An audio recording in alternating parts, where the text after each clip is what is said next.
One of the big picks to have a big year this year, of course, in the NFL were the Houston Texans.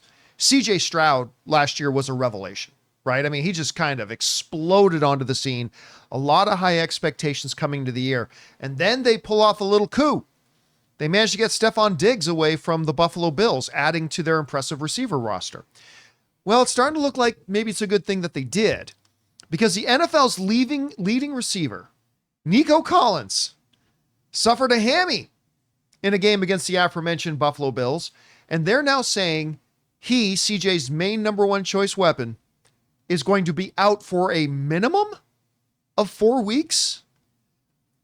That's huge. Now, right now, the Texans are 4-1, right? So they're sitting good. One might even say that they could probably afford a game or two that they may drop, right? They're off to a hot start. That's what a hot start buys you. But now that acquisition of Stephon Diggs is probably looking pretty good. It was kind of weird thinking of Stephon Diggs going to another team and not being their number one receiver, but he was not. So a couple of questions this raises.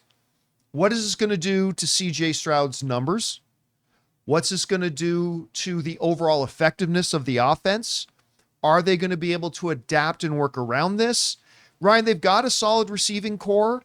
So, I mean, I'm thinking as long as he's not out 6-7 weeks, I'm thinking they'll be okay. What's your take on this? Yeah, I mean, a hamstring injury, it could linger throughout the whole season, but hopefully these 4 games. Yeah, because it is one of those injuries that can hang around, right? And wide receivers are constantly cutting and running, so obviously legs are in use all the time. But yeah, basically, he was leading the league in receiving yards, 567, had 3 touchdowns. And I think when he was on the field, Stroud's passer rating was like 133, so like really good with his targets.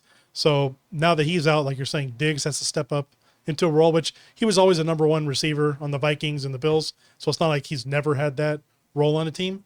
And then also, I think Robert Woods is another receiver that might be injured, and then Tank Dell. So those guys have to step up too. They're also without like their main running back. So Joe Mixon's been out. So they've still been able to put up decent numbers and stuff. So I think they kind of have to weather the storm until he comes back. And I think they can, because Stroud's proven that he's a good quarterback.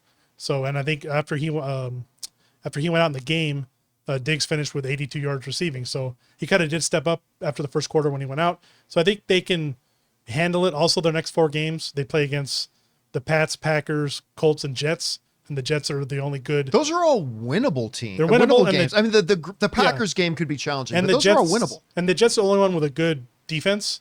So the other 3 teams are in the bottom 5 for passing defense. So I think they can weather this storm and pull it together until he comes back. Yeah. Now, again, remember when I was saying that I think they could afford to drop a couple. So they're top of the AFC South, right? They're 4-1. The second place team is your Colts. Yeah. At 2-3.